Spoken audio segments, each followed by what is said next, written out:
Oferecimento Giasse, pequenos preços, grandes amigos. O Camaleão. Eu tenho um grande prazer de receber aqui no programa Humanos de hoje, talvez um dos profissionais mais versáteis da comunicação que eu conheço até hoje. Posso dizer isso de você, Denis Luciano, você sabe que eu sempre falei isso mesmo. Sabe. Sabe mesmo. Sabe. Cara, essa do Camaleão, eu ouvi de ti a primeira vez. A primeira vez A primeira vez foi de ti. Eu já ouvi de tudo, né? Porque em campo de futebol, por exemplo, o cara ouve, pobrezinha da mãe, que Deus a tenha, né? Eles, no mínimo. Com carinho, eles tratam o jornalista também no campo? Nossa. Por quê? Por que você acha que o Bolsonaro baixou um decreto dando arma para jornalista agora? Agora o jornalista tem arma, né? Que é um absurdo, né? É um absurdo. Tá, você foi de tudo na vida, Denis, já? Na comunicação? Não, mas antes da comunicação eu fui bastante coisa. Consegui, sobrou tempo. O que você fazia antes? Eu fui vendedor de picolé, bem sucedido em Joinville, inclusive. Vendedor Joinville, só chove, frio. Vendia picolé, cara. Conseguia vender? Conseguia. Tá, vai. Apitinho. Picolé de nata e de uva. E vai. eu fui locutor de rodoviária. Atenção, passageiros com destino ao Chuí. Aquele do ônibus, Isso, aquele do ônibus. Onde é que foi isso aí? No Rio Grande? Lá em Rio Grande, na minha cidade. Lá. Atenção, passageiros com destino ao Chuí. Expresso Embaixador informa. Plataforma 5, embarque em 5 minutos. E às vezes o cara errava a plataforma, mas foi uma experiência legal. Eu fui... Pagava bem ou não? Não. Não, né? Muito pouco. Não vem ao caso. E eu fui também, sabe o quê, mano? Eu fiz carteira de identidade uma época. Trabalhava no... Eu era estagiário da Polícia Civil no Rio Grande do Sul. E aí quem ouve tudo isso, e mais a nossa trajetória de 24 anos no rádio, o cara vai pensar que eu tenho uns 80, mais ou menos. Né? Você começou com quantos anos no rádio? No rádio com 15 anos. Você fazia o quê? Foi quando eu saí da Polícia Civil, que eu fazia carteira de identidade, eu fui pro rádio. Você já era apaixonado pelo rádio dele? Não, foi ao acaso. Dezembro de 94, passou na minha casa um senhor, primo do meu pai, e ele era secretário do time de futebol lá da cidade, o São Paulo de Rio Grande. Ele passou lá, estava conversando com o pai, e eu por ali e tal, desacursoado da vida. Ele começou a conversar comigo, ouviu minha voz e disse, cara, tu tem voz para fazer rádio. E eu nunca tinha pensado nisso. Eu gostava de rádio, ouvia bastante. Mas isso em 1994. 94. Dezembro de 94. O radialista já não precisava ser aquele cara da... Era um rádio diferente um pouquinho, né? Olha, era interior de estado, era uma rádio pequena, então ainda tinha esse lance do vozeirão. Tinha bastante ainda o lance do vozeirão. Tava começando a mudar, né, mano? Para essa realidade de agora, mas ainda tinha muito lance do vozeirão. Tanto que o que chamou a atenção no cara foi a minha voz. Que engrossou um pouco rápido e tal, então... Aí eu fui lá fazer um teste. Eu fiquei 3 meses fazendo teste. O que era o teste? O cara dava um jornal, um Correio do Povo e um gravador desse tamanho. E eu ficava dia e noite gravando e mostrando e tomando esporro e os caras dizendo muito ruim, tu é muito ruim, tu não vai fazer rádio nunca. 3 meses. E aí um dia começou a transmissão do futebol lá na rádio, não tinha plantão de estúdio. Vamos colocar esse guri ruim aí a fazer plantão. Eu comecei. Dia 12 de março de 95, primeiro plantão de estúdio que eu fiz na vida. E faço plantão até hoje. Você já falava como você fala hoje? Você é um cara que fala muito rápido. Você tem um raciocínio muito rápido. Não tinha esse viés ainda? A gente aprimora isso, né, mano? E a gente aprende a trabalhar o nosso cérebro, né? Isso é um lance legal do rádio. Ele nos exige, nos aperta nesse sentido, né? No começo não, até porque você carece de recursos, né? Você não tem elementos. Os elementos a vida te dá, né? Na leitura, no conhecimento, na busca. Eu fui sempre alguém que buscou muito. Mas você pegou um rádio já mais digital? Não. O que era bem analógico? Analógico ainda? A gente usava máquina de escrever na redação.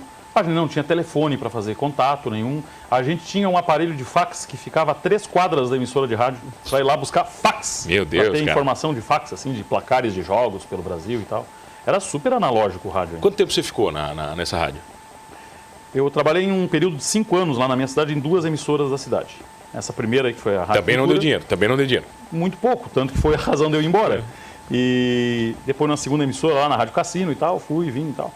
E aí chegou a oportunidade um dia de ir para Novo Hamburgo, em 2001. Novo Hamburgo, coladinho na Grande Porto Alegre. E eu pensei assim, cara, no dia que me convidaram, eu vou para Novo Hamburgo porque é do ladinho de Porto Alegre. Se eu me destacar ali, os caras das rádios de Porto Alegre vão me conhecer e vão me dar uma chance. E foi exatamente o que aconteceu, cara. Demorou muito? Não, 3 meses. Em 3 meses. Eu fiquei 3 meses na Rádio ABC em Novo Hamburgo, que é uma emissora muito bacana, bem estruturada e tal.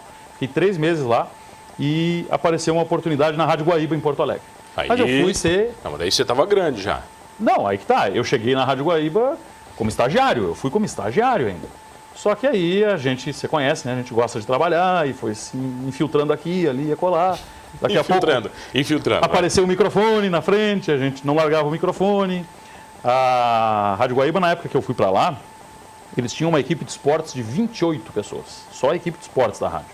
E aí eu era o segundo plantão lá e era produtor. Por exemplo, o Charles Carnin, que trabalhou até há pouco aqui na RTV, eu era produtor do Charles Carnin, quando eu cheguei na Rádio Guaíba. Ele apresentava um programa à noite de esportes e eu era produtor. Aí dali um tempo o Charles saiu e eu passei a apresentador do programa. E aí eu fui me enturmando, ganhando espaço. E aí eu vivi uma grande fase profissional. Mas sempre mais ligado ao esporte, ou não? Na Rádio Guaíba eu comecei a ter um espaço que não era de esporte. Abriu um espaço na grade à tarde de um programa de variedades, entrevista, algo como a Carol Carvalho faz, nossa colega querida, beijo Carol, a Carol aqui da RTV faz lá na Eldorado. Um espaço como aquele que ela faz, apareceu na Rádio Guaíba e os caras foram ver, vai o Denis. Fui, encaixou legal e tal. E aí, nesse meio tempo, apareceu lá também uma oportunidade, sabe aquelas coisas que acontecem assim, do nada. A Rádio Guaíba tinha uma televisão, a TV Guaíba, que hoje é a Record lá. E eles sempre brigaram muito com a Rádio Gaúcha e a RBS, rivais históricos lá. E teve um ano que a RBS deu uma bobeira, a RBS pagava muito pouco. A gente brincava que era um pastel e uma Coca-Cola, a gente dizia no ar. A RBS paga um pastel e uma Coca-Cola para transmitir o Campeonato Gaúcho. Não mudou muito, né? Não mudou. Não mudou e muito aí, não, vai. Que digam os clubes catarinenses aqui. Não mudou muito, vai. Bom, enfim. Vamos voltar para cá, né? Aí... Vai ficar gravado. Então, vai pro ar, né? Vai. Já foi, né? Não, mas olha só, lá era verdade. Aí, tanto era verdade que a TV Guaíba, um ano se aventurou, não tinha muita estrutura e tal, mas pegou e fez uma proposta para a Federação Gaúcha para transmitir o Campeonato Gaúcho. E ganhou. E roubou da RBS. E os caras roubou o Campeonato Gaúcho. A RBS, por 2 anos, não passou o Campeonato Gaúcho, passava só na TV Guaíba. Só que aí a TV Guaíba não tinha nem equipe de esportes. Estrutura, não tinha nada. Fizeram uma reunião da equipe de esportes da rádio e disseram, gente, a TV Guaíba comprou o Campeonato Gaúcho e nós precisamos de gente para transmitir os jogos. Alguém aí topa ser repórter? Nossa, na hora. Ninguém, todo mundo se olhou e eu levantei a mão, né? Na hora, né? Vambora. Qual é a tua experiência em televisão, Denis? 0. Já fez televisão? Nunca. Lá fui eu fazer televisão ao vivo, transmissão de futebol como repórter. Legal. Tanto que nós fizemos 3 anos do Campeonato Gaúcho, eu fui o repórter titular da TV Guaíba, fazia todas as rodadas naqueles 3 anos. Visitou o Rio Grande, conheceu tudo, que foi canto. Inteiro, qualquer lugar, né, que a gente transmitia pela televisão. Então foi uma experiência legal, paralelo ao rádio. Tá, os pulgueirinhos também, imagina. Tudo. Nos estádios ali. Tudo. E lá na Rádio Guaíba eu tive uma outra oportunidade, cara, que eu vou guardar para sempre com muito carinho. Eu tive a chance em 2005 de ficar 1 mês na Alemanha, aos custos da rádio. Pintou um curso lá, jornalismo esportivo em língua portuguesa. Um curso oferecido, foi a grande pós-graduação da minha vida, porque foram 4 semanas de um curso com foco na Copa do Mundo de 2006 e ministrado pela Deutsche Welle, onda alemã. Você fala alemão, mano? Deutsche Welle. Não. Deutsche alemão, Welle, onda. Nine, né? Nine. Isso. Nine. E também é só o que eu falo. Acabou. A Deutsche Welle, que é a grande rádio e televisão da Alemanha, fez esse curso e levou 12 radialistas e jornalistas. Eu era radialista na época, né? Um dos poucos radialistas do grupo. E aí nós fomos, colegas aqui do Brasil e de países de língua portuguesa, africanos, gente de São Tomé e Príncipe, Timor-Leste. Eu fui lá fazer o curso com essa galera. Foi maravilhoso, eu conheci as sedes da Copa do Mundo. E aí eu voltei de lá certo que eu estaria na equipe da Rádio Guaíba para cobrir a Copa do Mundo de 2006. Imagina, tá qualificadaço. Eu fiz a logística da rádio, preparei a logística, contratei intérpretes, montei a estrutura na Alemanha para a gente cobrir a Copa. E aí ocorreu o problema. No comecinho de 2006 deu um entreveiro lá e eu não fui credenciado e não fui para a Copa do Mundo. E aí a gente começou um desgaste interno, eu fiquei muito revoltado com aquilo e tal. Sacanearam. Foi uma situação que eu deveria ter administrado melhor ali, eu errei e tal. E acabou que depois da Copa do Mundo, que eu fiz aqui do Brasil, a cobertura, eu acabei saindo, aí eu fui para a Rádio Bandeirantes, aí meses depois eu vim parar aqui em Criciúma. Você veio primeiro para onde? Para Criciúma? Você... No final de 2006, a Rádio Eldorado precisava de um coordenador de esportes e um plantão. E aí um dia o João Paulo Messer, colega da casa aqui também, o João Paulo Messer encontrou o Mário Lima. O Mário Lima sempre em vários lugares ao mesmo tempo. Aquele sim é um camaleão, né? Né? Você já trouxe o Mário aqui? Não, o Mário tá na lista também. Tá na lista. Guarda um tempo. Não, mas é porque eu tenho que aumentar o programa. 24 minutos não dá. Não dá.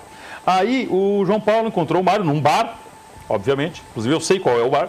Se encontraram lá e o João Paulo disse, Mário, eu preciso de um cara assim, assim, assim. E o Mário, cara, eu tenho um cara pra ti. E me indicou. Eu nunca tinha trabalhado com o Mário. Que era o Denis Luciano, meu chegado. Tem um cara lá na Rádio Bandeirantes, em Porto Alegre, que vem pra cá e caixa como uma luva com vocês. É o Denis Luciano. O João Paulo já tinha ouvido falar de nome, pelo meu tempo da Guaíba e tal, fez contato, nós ficamos meses negociando e tal. E aí eu vim aqui para a Rádio Eldorado e a primeira condição que eu coloquei para Eldorado, e eles foram muito corretos comigo, foi a seguinte. Eu disse assim para o João Paulo: ô João, vocês aí na cidade de vocês aí tem curso de jornalismo? Aí ele disse assim: acabou de abrir uma faculdade de jornalismo aqui, na SATIC. Aí eu, cara, então assim, ó, eu quero ganhar tanto, eu quero isso, aquilo, e eu quero a faculdade. Vocês me pagam a faculdade também. Se vocês me derem a faculdade inteira, eu vou para Criciúma. Por quê? Porque eu tinha um grande sonho profissional na minha juventude. Eu tinha um sonho de trabalhar na Rádio Gaúcha. E eu tomei 3 vezes não da Rádio Gaúcha por não ter o diploma. Em 2 vezes eu estive lá dentro para ser contratado e não fui por não ter o diploma. Só por isso, cara? Foi. Mas hoje eles mantêm essa... Flexibilizou bastante de alguns anos para cá. Mas na minha época, primeira vez foi com 17 anos. Eu era correspondente da Rádio Gaúcha no interior do estado, mas correspondente freela, assim, né? Freelancer. E aí eu fui chamado lá para ter uma oportunidade e tal, não tive a chance, não fui contratado por não ter o tal diploma. Beleza. Com 23, 24 anos, veio um segundo convite, também não fechamos pelo diploma. E a terceira vez foi quando eu vim para Criciúma. Um pouco antes, a gente teve uma conversa lá com a Rádio Gaúcha. Também não deu. E aí eu botei na cabeça, eu tenho que ter esse diploma. E aí foi por causa do diploma e do convite da Eldorado que eu vim parar em Criciúma. Não, você conta na volta o resto. Hoje comigo aqui ele, o versátil Denis Luciano, aqui no Humanos. Fica comigo, eu já volto. Voltamos aqui no Humanos, aqui na RTV. Eu sou o Mano Dal Ponte, você já sabe. Comigo sempre 2 grandes figuras, 2 entrevistas inéditas todas as noites. E se você perdeu o programa Humanos, é simples. Vai lá no YouTube, que todas as entrevistas estarão na íntegra, inclusive esta, com o Denis Luciano. Sabe por que eu te chamo de camaleão? Você já sabe por quê. Eu me lembro no dia de madrugada, que pegou fogo em ônibus. Não, isso eu me lembro. Eu sempre falo, eu liguei a Rádio Eldorado e eram umas 2h30 da manhã, você entrou ao vivo. Isso mesmo. Eu falei o seguinte, esse é um tarado. Eu e o João Zanini. O Zanini estava... Eu não me lembro do Zanini. O Zanini estava cobrindo era o fora. nosso repórter. Ele estava cobrindo... Ele estava na rua e eu estava no estúdio. A gente... Você ficou até que horas no ar aqui? Ele é um amigão meu e a gente... Cara, vamos fazer esse negócio? Vamos. Catei o operador lá, vamos embora. 2h30 da manhã. Finge que tem água. Até tem um pouquinho aqui, mas... Não, acho que é de ontem. não toma, filho, não toma ela. Você entrou que horas? Era isso aí, cara. Era umas 2 na verdade, a gente já vinha cobrindo desde a noite. E aí a gente foi continuando a cobertura e dava mais passada, porque não tinha conteúdo, mas a gente ficou em contato e o operador ficou conosco ali. Então, a qualquer momento, dava um fato novo, a gente entrava no ar. E foi um período muito tenso. E aquela história, né? A gente parte do princípio que uma emissora de rádio local que se propõe a isso é uma prestação de serviço. E a gente teve uma resposta tão grande aquela vez que a gente se convenceu da importância do serviço que a gente prestou para a cidade. Porque a gente estava ali alertando o seguinte, não saia de casa. Não passe no Pinheirinho. Cuidado com a região da Boa Vista. Né, cara? Os caras estão botando fogo, eles estão abordando carro na rua e botando fogo. Tal. Então a gente fazia um serviço nesse sentido, de orientação das pessoas. Por isso funcionou. Mas eu tenho uma história melhor que essa. Qual foi, ué? Com indiada, assim. Madrugada também? 2012, o Criciúma estava fazendo aquela campanha para subir. E aí um dia, o Mário Lima era meu parceiro lá na Eldorado, além de boa parte dos colegas que estão lá até hoje. E aí...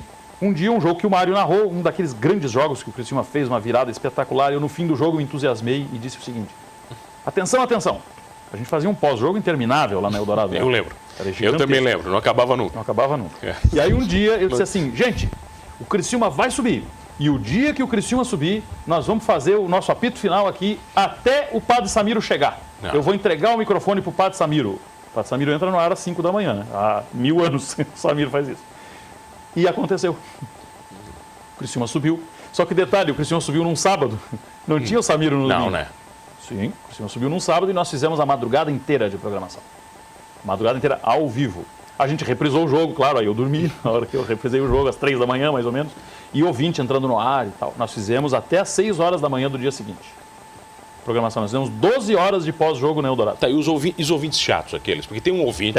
Tem de tudo. Tem aquele que liga para todos os programas e participa de tudo. Tem. E daí, como é que você administra esse cara? Esses dias na Som Maior, teve um cara que... A gente falou do jogo do Grêmio e não dei muita bola pro jogo do Internacional na Libertadores. E o cara mandou uma mensagem dizendo assim, vocês são tudo gremista nessa rádio. Primeiro, que não é verdade. Segundo... a gravata... Então, nós temos que chegar lá, né? Essa parte da conversa. A gravata, vai. E segundo, que, cara, com o passar do tempo, a gente acaba perdendo esse lado torcedor das coisas. Né? Em tudo. Quando vai cobrir política, a gente deixa de ser torcedor. Não porque a gente perde a nossa personalidade. Porque a gente sabe que a gente está falando para um público plural e a gente precisa ser ouvido por toda essa gente. Mas já que você puxou isso, eu me lembro de um Denis Luciano muito mais ácido, há um tempo, não muito tempo atrás. Isso, um cara verdade. mais ácido em comentários. Verdade. E hoje eu vejo um Denis Luciano mais comedido, Foi. um cara mais tranquilo, de menos confusão. Verdade. A vida te ensinou isso, Denis? Ensinou, com certeza, porque eu tenho um ídolo. Eu gostava do Denis, eu confesso E que ele eu segue aqui. eu gostava daquele Denis. Essa gravata vermelha aqui me remete a um ídolo que eu tenho na minha vida. Se você perguntar para mim uma personalidade que eu guardo, de qualquer área, eu sempre fui muito fã, muito seguidor, eu leio, ouço com frequência, ele já faleceu há alguns anos, o Leonel Brizola. Até pela minha criação, pela minha origem, né? Para o gaúcho em geral, não 100%, mas por boa parte dos gaúchos, o Leonel Brizola é uma figura histórica, e ele é. E eu sempre tive muito respeito pelo discurso dele, e as 2 vezes que eu mais tremi na minha vida foi as 2 vezes que eu entrevistei o Leonel Brizola. Uma vez lá em Rio Grande, na Rádio Cassino, e uma vez na Rádio Guaíba. E foram momentos inesquecíveis da minha vida, entrevistar o Brizola. Na época a gente não tinha o hábito de fazer foto das coisas, mano. Eu Não tenho guardava, fotos não guardava disso, nada. Cara. Não tenho fotos disso, mas... E o Leonel Brizola, entre outras coisas, ele diz o seguinte: busque no YouTube aí, depois de olhar o Humanos, busque no YouTube aí o seguinte: o Brizola falando daquele não abafado no teu peito. Ele fala do seguinte, que nós devemos estar permanentemente revoltados com as coisas. E eu sempre fui movido por isso, pela revolta com as coisas, porque sempre haverá injustiça. E enquanto houver injustiça, se não houver alguém por falar por você, meu irmão injustiçado, nós estaremos perdidos. Então, por um período, eu resolvi profissionalmente apostar num discurso que eu sempre acreditei, que é o discurso da cobrança, que é o discurso da perseverança. Só que a gente vive numa sociedade que não está preparada para isso. Isso te traz inimigos, Denis. Trouxe. Muitos inimigos. Trouxe. Eu tive sérios problemas pessoais. Profissionais, imagino, os dois níveis. Tive. E, inclusive, eu paguei uma conta recente por isso. Não vem ao caso, quem é mais próximo sabe do que eu estou falando. E, por sorte, a gente tem um Adelor Lessa na vida da gente, né? Que vai lá e nos dá uma oportunidade. Quando é que você chegou na Som Maior? Eu estou na minha segunda passagem, na verdade, na Som Maior, né? E as duas se devem a guinadas do Adelor, por isso que eu falo nele com muito respeito. A primeira vez, em 2013, o Adelor Lessa, ele teve uma situação de saída da Som Maior. Foi um negócio impactante, o Adelor sair da Som Maior, né? A rádio do Adelor. E o Adelor saiu. E ele veio para esse prédio. Ninguém entendia como a rádio ia funcionar depois. Então, eu me lembro, aquela época foi... E o desafio caiu no meu colo, porque algumas semanas antes do Adelor sair, já estava acertada a saída dele, não era pública ainda, eu fui chamado um dia pelo Beto Colombo, que era o proprietário da Som Maior. Ele me chamou e me fez um convite. E ele disse: olha, Denis, o Adelor vai nos deixar. O Adelor vai à Rádio Ilha Negra, que funcionava aqui, nesse prédio onde estamos, né? E a gente quer confiar a você a voz da Rádio Som Maior. Olha, é uma grande oportunidade, me sinto honrado. Eu saí da Rádio Eldorado e fui para a Som Maior. Foi um curto período, mas... 3, 4 meses foi quanto tempo? Eu cheguei na Som Maior em maio e saí em outubro. Tá. 6 meses. Nesse projeto estava o Ney Manique, que foi um parceiro que eu sempre tive ao meu lado. E faz o seguinte, também me ajudou muito. Convido o Ney para vir aqui, porque ele faz 5 anos que ele me dá não, ele não me dá entrevista. Eu não sei por quê. Eu sei por quê. Não, mas por quê, cara? Sabe por quê? O Ney é um cara extremamente tímido. Eu acho o Ney um cara fantástico. Sempre achei. Fora de série. Ele é fora Foi de série. meu coordenador de comunicação. O Ney é um pai para mim, da comunicação, assim, sabe? De muitas coisas. Convida. Ô Ney, olha só. Eu sei que você, meu amigo, pode abrir mais uma cervejinha aí. Vamos lá. Ney, eu sei que você é um cara desprovido de qualquer vaidade. Qualquer vaidade. Você é um cara humilde, simples, mas, cara, presta atenção no negócio. Você é daquelas enciclopédias que não podem se calar. Você precisa vir aqui deixar uma mensagem inteligente no programa desse rapaz aqui. Ney, por favor, venha. Tá feito o convite. Se ele não vir depois dessa, daí... Tá, mas daí o Ney esteve com você, me lembro, vocês dois juntos. Isso, aí a gente fez o projeto lá na Som Maior, foi legal, deu uma resposta bacana. Só que aquela história, né? Era na sombra do Adelor, né? Era a sombra do Adelor Lessa. E a gente previa essa dificuldade.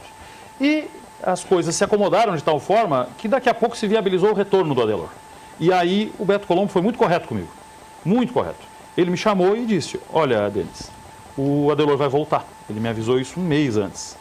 E eu sei que a Rádio Eldorado é louca por te levar de volta. Vai para o Eldorado. Vai para o Eldorado. E nesse meio tempo, eles conversam, né? Os nossos patrões aí dialogam e tal, né? Nesse meio tempo, o Henrique Salvaro, que é outra figura que eu tenho o maior respeito, o comendador Henrique, o seu Henrique, que foi quem me trouxe para Criciúma, o seu Henrique me chamou lá, a gente teve uma conversa e tal, e acertou o retorno para... Aí você voltou. Para Eldorado. E eu voltei, isso que foi bacana, porque no meu período da Som Maior, nessa primeira vez, eu fiquei sem fazer futebol. Que é um negócio que, pô, né? Na época nós tínhamos uma parceria com a Rádio Difusora, mas eu acabei não encaixando na equipe de esportes, porque eu tinha a rádio, o resto da rádio todo para tocar, né? E aí, na minha volta, eu peguei as 3 rodadas finais do Criciúma na Série A. E aí a gente fez um carnaval lá no meu retorno, foi muito bacana, muito legal. Você lembra da mensagem que eu te mandei no dia que você voltou para o Eldorado? Eu lembro até hoje. Não, conta aí. Eu me lembro quando eu acompanhei a sua carreira na Som Maior e eu via a sombra do Adelor e você e sempre achei isso problemático para vocês. Quando você voltou para o Eldorado, eu me lembro que eu te mandei uma mensagem e falei o seguinte, agora você está em casa de novo. Eu me lembro desse dia que foi o dia que você voltou. Aí está, esse negócio de estar em casa, por que essa minha segunda passagem na Som Maior é diferente? E ela começou em fevereiro do ano passado. Porque eu fui levado pelo Adelor, para um projeto do Adelor. E nesse 1 ano e pouco, eu já integrei N projetos do Adelor e ele me mostra uma tremenda fidelidade ao que a gente combinou. Então, ele mesmo, você faz um monte de coisa, né, cara? Então agora é diferente, porque da outra vez eu fui no vácuo dele. E agora eu estou como parceiro dele. Seu parceiro e todos nós que fazemos o dia a dia da rádio. Então agora é diferente. Quando você toca na questão da casa, eu não posso negar a familiaridade que eu sempre tive com a Rádio Eldorado, o respeito que eu tenho. Eu tenho um livro aí por lançar, que é o livro da história do rádio de Criciúma, que eu estou terminando. Vai fazer isso aí? O livro está quase pronto. Não tô nele, não. O livro está lá, com certeza. Ufa. O livro está quase pronto. Pelo menos uma página. E eu estou adorando tanto fazer esse livro que ele está atrasado há anos já. Anos de atraso, porque eu não consigo terminar de tão delicioso que é para mim escrever esse livro. E ele está enorme, gigantesco já, enciclopédia. Né? Quando é que você vai lançar? Ano que vem? Final desse ano. Final desse ano rola. A minha meta era lançá-lo nos meus 40 anos, em outubro. Mas eu acho que eu não vou conseguir, porque eu quero escrever mais um pouco. Só os melhores nascem em outubro, você sabe disso. Com certeza. Só os melhores do mundo, os librianos, né? E esse livro, ele conta a história do rádio de Criciúma e ele, claro, vai falar demais da Rádio Eldorado. Né? Porque é onde nasceu o rádio. Quanto tempo você ficou na Eldorado? 10 anos. 10 anos. 10 anos. Somando as duas passagens, 10 anos. E a gente tem toda uma afinidade e tal. O primeiro momento da última migração foi um momento delicado, as pessoas perguntavam muito e tal. Mas depois é aquilo, né? Rádio é costume, né, mano? Rádio é costume. Então, eu estou em casa, na Som Maior. Absolutamente em casa. Ontem o Nassif esteve aqui e... Presta atenção. Presta atenção, falando do Timaço. Né? O que a galera pode esperar do Timaço? Você é o coordenador do negócio? Não, a gente não tem coordenador. Não tem? Não, a gente foi uma das primeiras coisas que a gente definiu. A primeira conversa do Timaço foi num bar, né? Aliás, foi no bar onde o Mário Lima me indicou para o João Paulo Messer em 2006. O bar do Juca, ali no Henrique Lage. Saudosismo, hein? Grande bar do Juca. O Juca Bala, que é colorado, por sinal, né? Bom, lá no bar, a gente se encontrou primeiro eu, o Mário e o J. Éder. E aí depois é que o Nassif, no segundo momento, na segunda conversa, a gente agregou o Nassif e tal. E por isso que a gente não tem um comandante, a gente não quer essa figura. A gente faz tudo em quatro mãos, eu ia dizer 8 mãos, né? Cada um tem 2, né? E a gente toma as decisões entre nós. Mas o Nassif não conta que são fechadas? Também, verdade. Conta, é metade só. Que é muito útil para o projeto, porque esse é um projeto em que nós somos os patrões, né? A gente fez uma parceria com a Som Maior em que a gente banca, né?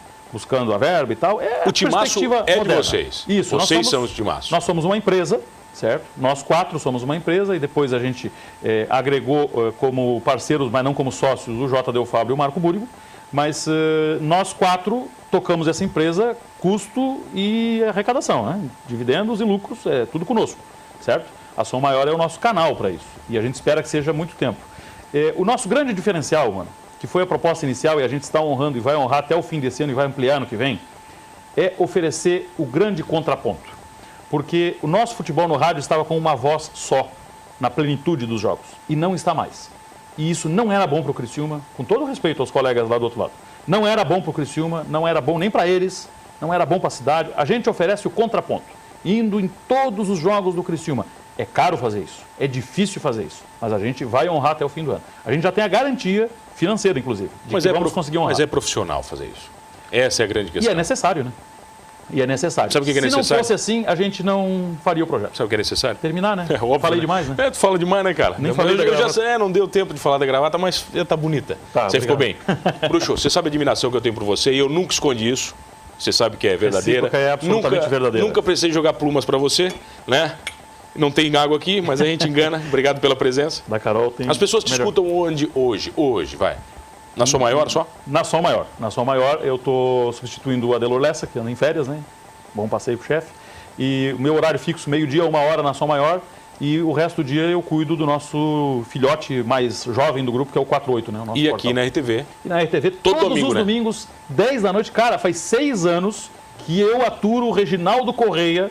E o Reginaldo tem que trazer o Reginaldo Mauro. Não, tá na lista já. Barbaridade. Tá na lista. Ele vai brigar contigo, né? obviamente, Tomara. Durante o programa. Tomara que ele faça isso. O Reginaldo é um grande amigo que eu ganhei nessa trajetória e a gente há 6 anos nós somos sócios e temos o projeto do Papo de Bola aqui na RTV. O que eu falei pra você no dia que você foi pro Eldorado, você não lembra. Agora, o que você falou pra mim quando eu falei que teria um programa com 2 entrevistas diárias Tu é aqui. louco?